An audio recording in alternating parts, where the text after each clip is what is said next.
할렐루야, 우리 주님을 찬송합니다. 여러분 안녕하십니까? 저는 이제 부산에 처가에 있다가 포항에 딸집에 와서 함께 말씀 공부 촬영하고 한 3박 정도 3일 정도 경기도 팔당에 있는 기도원에 가서 아내랑 함께 금식 기도하고 내려오려고 합니다. 그래서 미리 한 3일 정도 말씀을 포항에서 공부를 녹화해 놓고 한 3일 동안 다녀오겠습니다.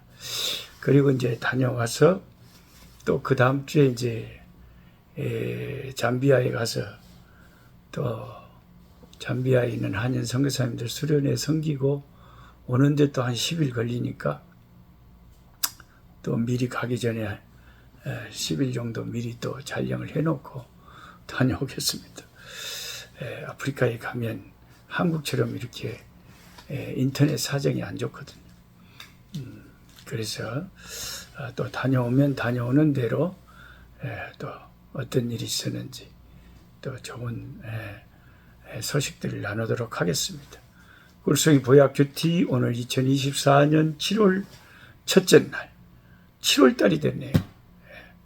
드디어 한여름으로 풍덩 들어왔습니다. 월요일 말씀 오늘 잠언 15장에서 17장 말씀을 공부하겠습니다. 잠언 17장 8절을 읽으면 이 하나님을 믿는 우리들에게 성경을 읽는 우리들에게 뇌물이라는 것이 상당히 그 문제를 해결하는 데 도움이 된다. 그래서 뇌물을 잘 써야 된다 하는 그런 그 뉘앙스를 풍기는 듯한 말씀이 나와서 우리 고개를 갸웃하게 합니다. 잠언 17장 8절을 보십시오. 뇌물은 그 임자가 보기에 보석 같은즉 그가 어디로 향하든지 형통하게 하느니라. 그래서 이 성경을 우리가 많이 읽는 것이 좋기는 좋은데 많이 읽어도 그 의미를 잘 알고 해석을 바로 하면서 성경을 가까이 하는 게 또 중요한 거죠. 이 말씀을 오해하셔갖고 아니 노 목사님 그 뇌물을 주라고 성경이 안 했습니까? 잠언 17장 8절 안 읽어봤어요? 뇌물은 그 임자가 보기에 보석 같다 그러고 그가 어디로 향하든지 형통하게 한다 그랬잖아요. 그렇게 뇌물을 주면 형통한 일이 생기잖아요. 만약 성경을 이렇게 여러분이 알고 계시거나 해석을 해버리면 큰일 납니다. 그래서 성경은 혼자도 늘 묵상하고 읽어야 되지만 꼭 좀 지도를 받아야 될 필요가 있어요. 성경 교사에. 신학적으로 이게 진정한 뜻이 뭔지를 바로 해석을 해야 됩니다. 해석이 중요한 거죠. 이 말씀은 뇌물을 쓰면 성공한다, 형통하게 된다, 그런 뜻으로 여러분이 받아들이시면 크게 지금 의미를 호판하시는 겁니다. 표면상 이 잠언은 뇌물에 대해서 긍정적으로 말하는 것처럼 보입니다. 실제로 이 세상에서도 살 때 뇌물은 많은 기회를 제공해주고 막힌 문제를 해결해주는 역할을 하는 경우가 종종 있죠, 세상에는. 그래서 잠언의 다른 부분에서도 이런 뇌물의 세상적인 속성에 대해서 잠언 21장 14절에 이렇게 적혀 있습니다.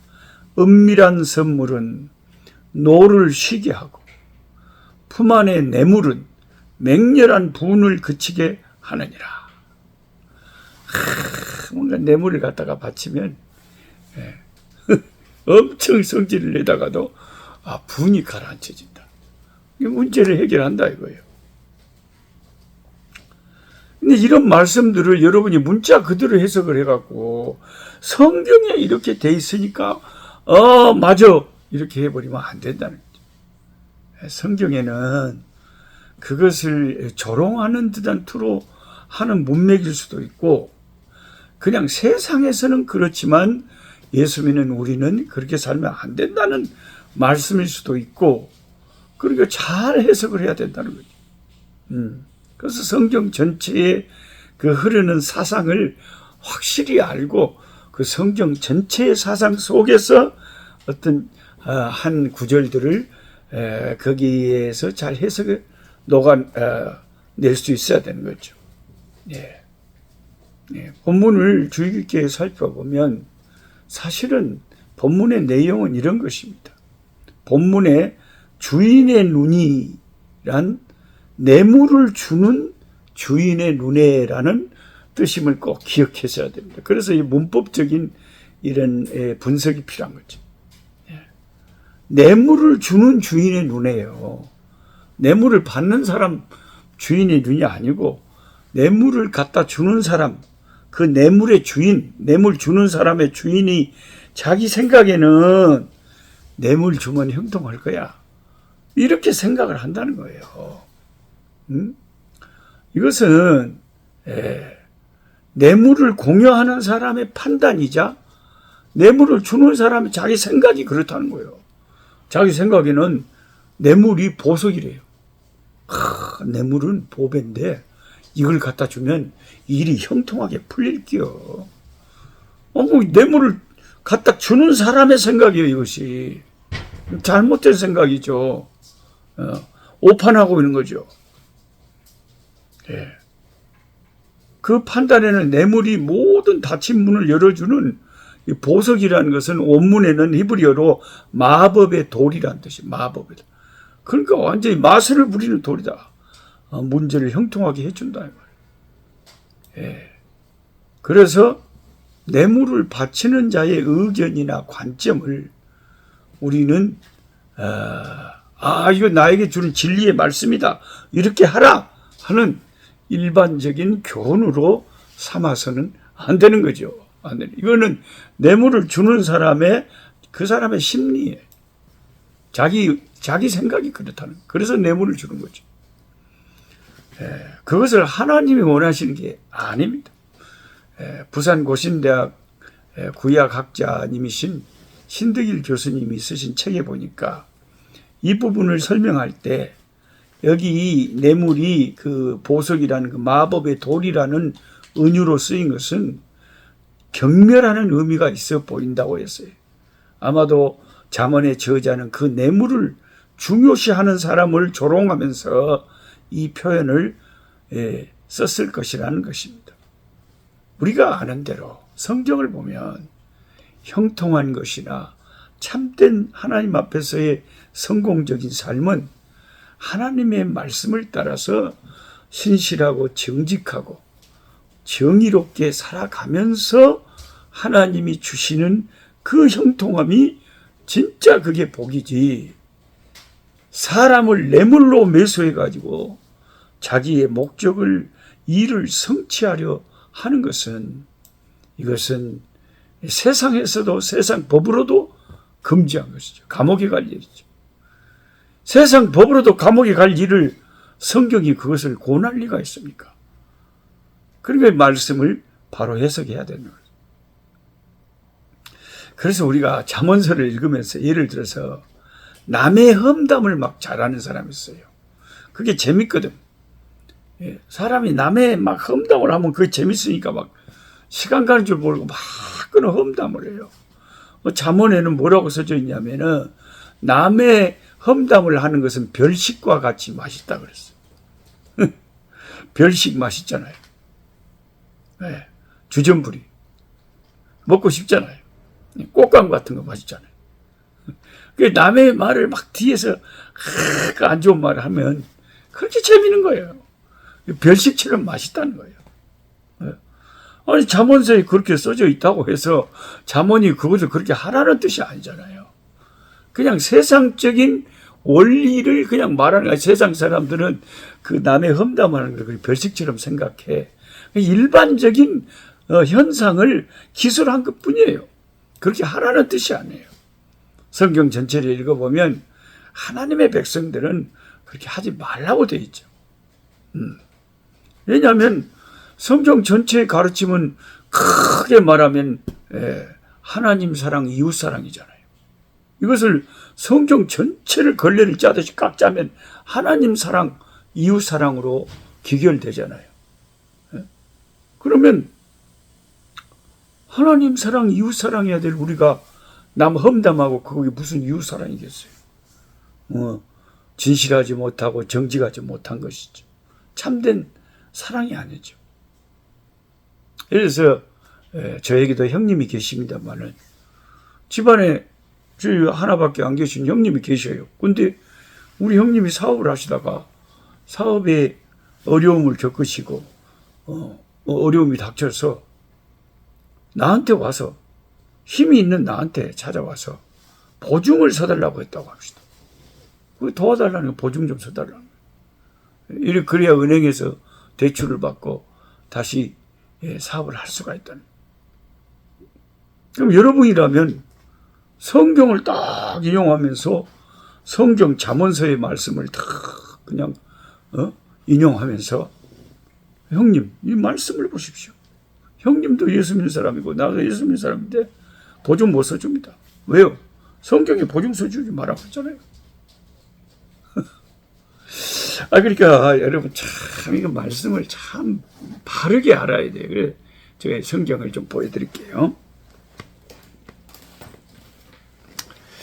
성경을 우리가 이것을 꼭 그 서기관과 바리새인들처럼 참 그 서기관과 바리새인들이 예수님이 뭐 좀 잔치집에 가서 뭘 드시면 먹는 걸 탐한다고 비판하고 또 금식하시고 막 이러시면 막 귀신 들렸다 그러고 한번 비판하기 시작하려면 별을 가지고 계속 비판할 수가 있잖아요. 근데 이 서기관과 바리새인들은 자기들은 진짜 성경 말씀을 그렇게 철저하게 지킨다고 생각하는 아주 신앙이 좋다고 생각하는 사람들이 성경을 가지고 하나님의 아들을 죽이고 미워하고 교만하고 예수님이 눈으로 그들을 제대로 보시니까 예수님의 판단으로 그들이 참 악한 종자들이라 사탄의 자식들이라 지옥의 판결을 피할 수 없는 자들이라. 그런데 자기들은 그걸 까마득히 모르고 완전히 성경에 충직한 성경 말씀대로 사는 사람들이라고 생각을 하고 있다는 거죠. 조금 화면이 흔들릴 수 있습니다. 제가 이거 화면을 이렇게 홀드하고 있는 것이 조금 근데 선풍기 바람이 불면 흔들릴 수가 있으니까 그런 줄 아시고요. 그래서 이런 사람들이 그러면 서기관과 바리새인들이 성경 시대에만 있겠냐 이거요. 요즘에 예수 믿는 우리들 가운데는 서기관과 바리새인들이 없겠냐 이거예요.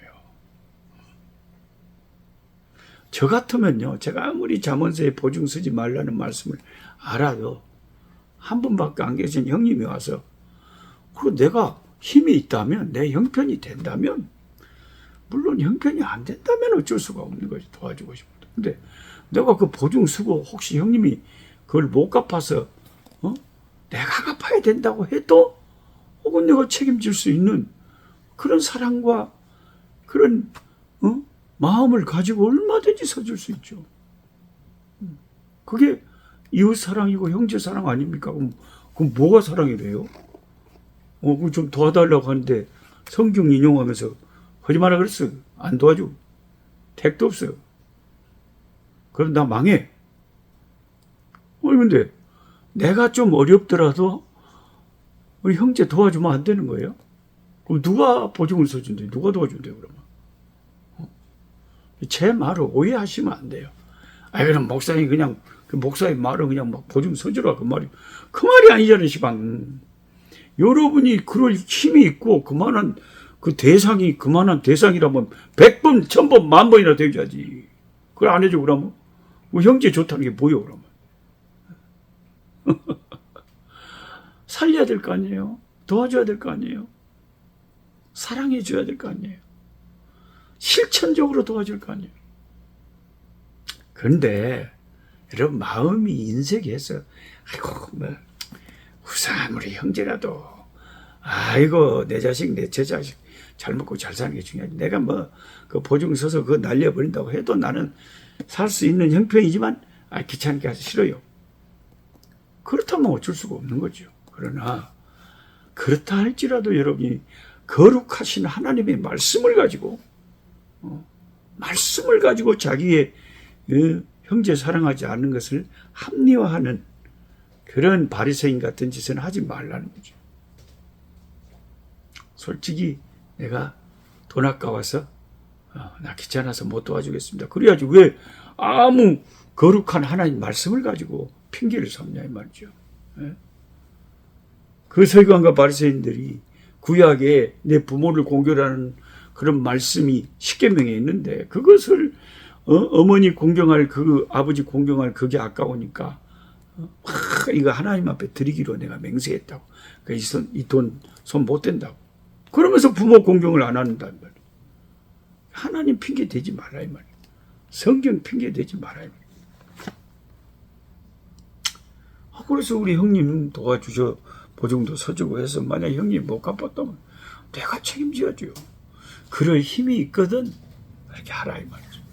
근데 그럴 힘이 없으면 괜히 자기 망할 짓을 하면 안 되죠. 그런 말씀이지 아무 맥락도 없이 그냥 무조건 문자적으로 그게 된다 안 된다. 그럼 서기관과 바리새인들 되는 거 아니에요? 성경을 문자적으로 자기 편한 대로만 적용하는 그런 위험성을 우리는 경계해야 되는 것입니다. 언젠가 한 여자 집사님이 저에게 개인적으로 연락을 해왔어요. 성경으로. 국제 전화가 와서 자기가 자기 남편도 있고 자식도 있는데 너무 어떤 사명이 생겨서 하나님 음성을 들었는데 아프리카에 선교사로 가야 되겠다는 거예요. 그래서 노록수 선교사님 계시는 그곳에 가서 노 선교사님을 도와서 선교를 해야 되겠다. 제가 깜짝 놀라가지고 이게 뭔 소리요 시방. 그러면 안 됩니다. 반드시 남편과 자녀들하고도 잘 의논하시고 또 남편과 함께 허락하에 이게 돼야지. 그걸 자기가 그걸 사명 받았다고 가정을 내팽개치고 아프리카로 온다. 아이고 그러면 안 되죠. 내가 딱 잘라서 안 된다 그랬어. 그랬더니 그 여자 집사님이 성경을 인용하는 거예요. 성경을. 뭐라고 하냐냐. 아니 목사님 말씀 보세요. 예수님은 네 부모 처자라도 부인하지 않으면 내 제자가 되지 못한다고 마태복음 10장에 그 제자들 보내면서 그러셨잖아요. 네 부모 처자라도 주님의 일을 위해서는 부인을 해라 그랬는데 왜 안 되냐 이거예요. 그러니까 여러분 아니 성경을 어떤 한 구절만 다 붙잡고 거기에 그냥 문자적으로 매달려서 이렇게 해버리면 이래 갖고 이단 된다는 게요. 이래 갖고 이단 돼요. 그래서 우리가 매일같이 말씀을 공부하고 묵상하고 가까이 하되 창세기부터 요한계시록까지 66권의 모든 성경 말씀을 편식하지 말고 내가 좋아하는 말씀만 맨날 보지 말고 모든 말씀들을 참 자세히 상고하면서 말씀이 무엇을 가르치는지를 제대로 파악을 해야 됩니다. 제대로 파악을. 성경을 문자적으로 해석하거나 전체 사상을 무시하고 자기 편리한 대로 인용하면 그러다가 이단되기 딱 쉽습니다. 이단들도 다 성경을 공부하자. 뭐 성경 하잖아요. 이단 들을수록 더 그러잖아요. 여러분이 혹시 처음 유튜브로 지금 이게 꿀속의 보약기 되게 혹시 보시는 분이 한 분이라도 계신다면 잘 분별을 해보세요. 도대체 목사가 뭘 가르치는지, 뭘 강조하는지, 참으로 성경 중심인지, 교회 중심인지, 하나님 중심인지, 자기 무슨 교파, 자기 개인 사상 이런 것을 말하는 것인지 이런 걸 굉장히 조심해야 되나요? 그럼 우리가 성경을 읽을 때는 좋은 교사의 지도가 있어야 되고 항상 겸손한 마음과 올바른 건전한 신학적인 바탕을 가지고 성경을 읽어야 된다 하는 것입니다. 이게 참 중요한 가르침이고 중요한 내용이기 때문에 제가 그리스도인과 뇌물에 대해서 말씀을 드렸습니다. 하나님 아버지 감사합니다. 말씀을 잘못 오해하면 우리가 엉뚱한 적용을 하기가 쉽습니다.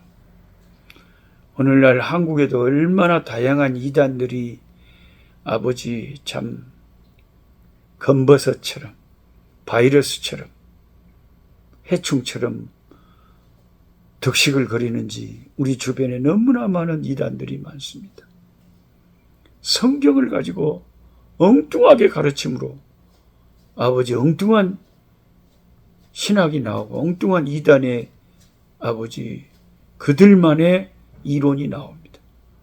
신천지 이만희는 세상의 요한계시록에 그 일들이 자기들 이만희한테 실제적으로 일어난 실상이라고 이렇게 거짓 선지자가 돼서 자기가 주님이 받으실 영광을 가로채면서 수십만 명의 아버지 우리 한국인과 세계까지 이제 선교사들까지 보내가지고 거짓 이단의 교리들을 아버지 전파하고 있는 기가 막힌 시대입니다.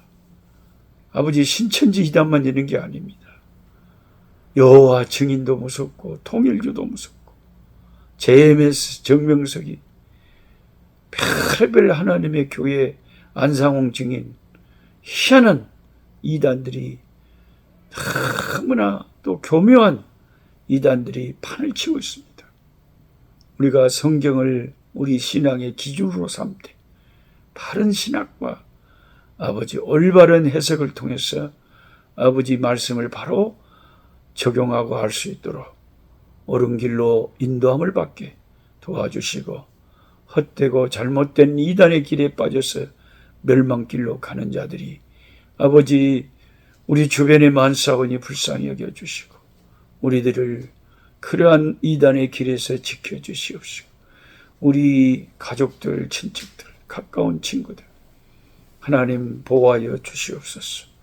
예수님의 이름으로 기도드리옵나이다. 아멘. 약한 자 힘주시고 강한 자 바르게 주한 자 정케함이 주님의 뜻이라. 해 아래 압박 있는 곳 주 거기 계셔서 그 팔로 막아 주시옵소서.